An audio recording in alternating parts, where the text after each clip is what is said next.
हर रोज एक नई कहानी देखने के लिए चैनल को सब्सक्राइब करें और बेल आइकन दबाना ना भूलें। अनीशा सुबह का नाश्ता सभी को करवाने के बाद रसोई में बर्तन धो रही थी, जिसके बाद वो गुस्से में खुद से कहती है, मेरी सास का बस नाम ही मंदोदरी नहीं, वो खुद भी रावण की पत्नी है। उसकी तरह अत्याचारी, पापी। पता नहीं मैंने ऐसा कौन सा पाप किया था जो मेरे ही कर्म में ये रावण जैसी सास लिखी थी। जल्दी बर्तन धो देती हूँ, वरना 1 मिनट भी लेट हुआ तो। अनीशा इतना सब बोल ही रही होती है कि तभी वहाँ पर मंदोदरी आ जाती है और कहती है, बहू कौन से गीत गा रही है अकेले अकेले? जी माँ जी, कुछ भी नहीं। मुझे पागल बना रही है, सब जानती हूँ मैंने सब सुन लिया था। बुराई कर रही थी ना मेरी। माँ जी ये क्या कर रही है? मेरे बाल छोड़िए, मुझे दर्द हो रहा है।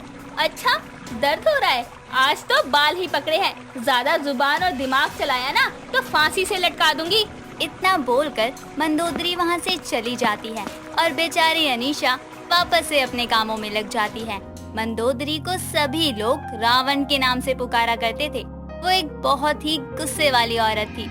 अपने बेटे सचिन की शादी कर वो अनीशा को अपनी बहू बनाकर घर लाई थी, पर जब से अनीशा अपने ससुराल आई थी उसने एक भी दिन कभी चैन से नहीं बिताया था।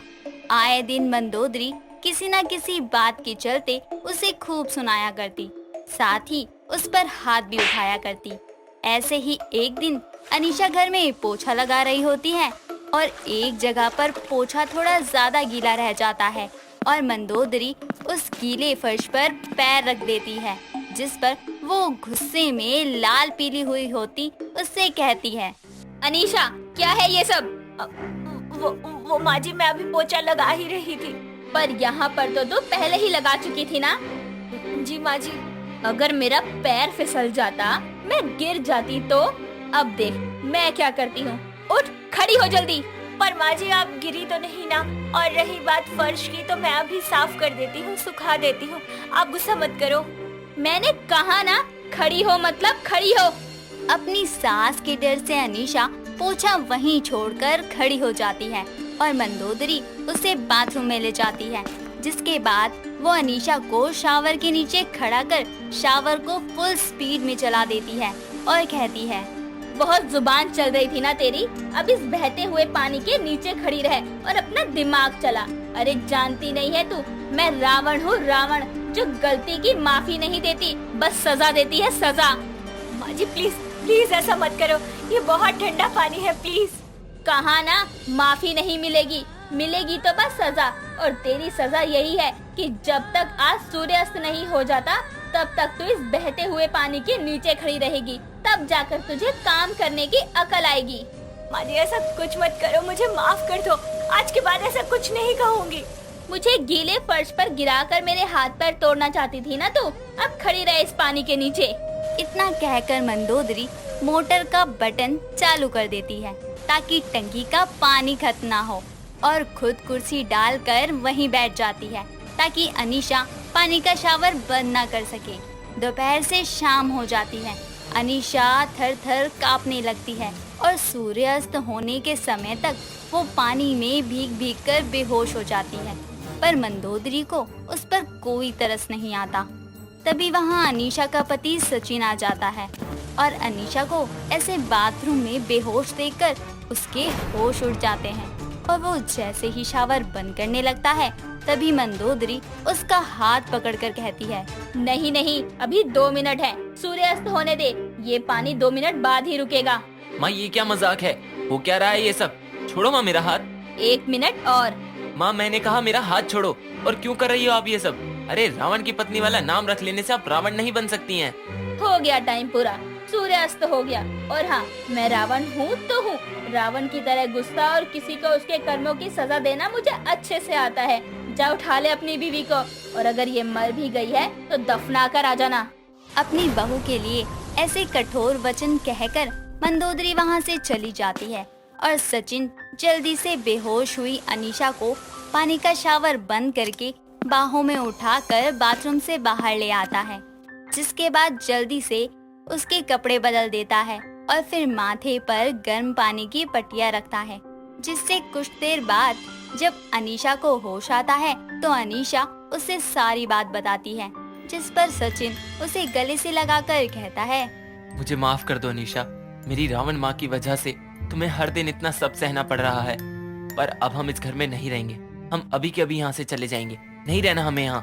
इतना कहकर सचिन अनीशा के साथ मंदोदरी के पास जाता है और कहता है, माँ हम जा रहे हैं इस घर से, आपकी जिंदगी से हमेशा के लिए। अरे हद होती है पागलपन की, पर आपका बर्ताव तो हर दिन बुरा और बुरा ही होता जा रहा है, इसीलिए हम दोनों जा रहे हैं हमेशा हमेशा के लिए। कहीं नहीं जा सकते हो तुम दोनों, जब तक मैं नहीं कह देती यहीं रहोगे तुम। क्यों नहीं जा सकते? अरे आप अपने बेटे से शादी करके लाई थी मुझे इस घर में, ना कि मेरा हरण करके लाई है, जो मैं आपकी मर्जी के बिना कहीं आ जा नहीं सकती। तेरी शादी तो तेरा हरण था, समझ गई? मैंने कह दिया ना, नहीं जा सकते तुम दोनों, तो समझ नहीं आ रहा क्या? माँ हम जा रहे हैं तो मतलब जा रहे हैं, आप चाहे कुछ भी कहो, हमें नहीं जीनी आपके साथ ये रावण वाली जिंदगी। इतना कहकर जैसे ही सचिन और अनीशा वहाँ से जाने लगते हैं, तभी मंदोदरी बारी बारी से सचिन और अनीशा के सर पर वार कर देती है और उन्हें बेहोश कर देती है।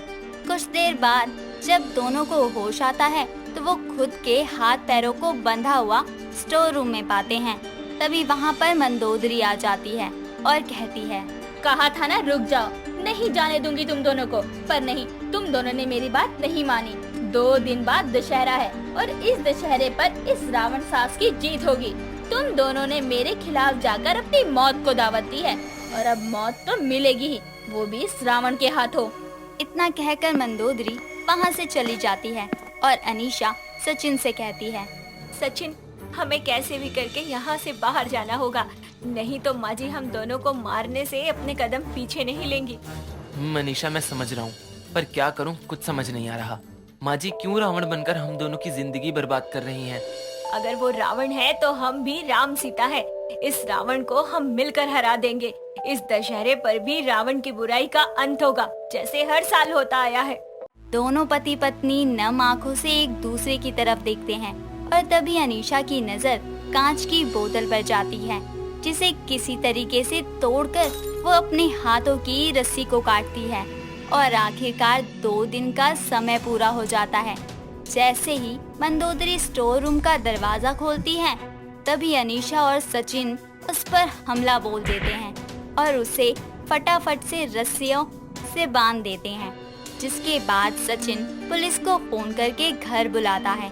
कुछ ही देर में पुलिस घर आ जाती है और मंदोदरी को गिरफ्तार करके अपने साथ ले जाती है और जिसके बाद अनीशा और सचिन एक दूसरे को गले लगा लेते हैं और अनीशा कहती है, आखिर हमने अपने घर के रावण को उसकी असली जगह पर पहुंचा ही दिया।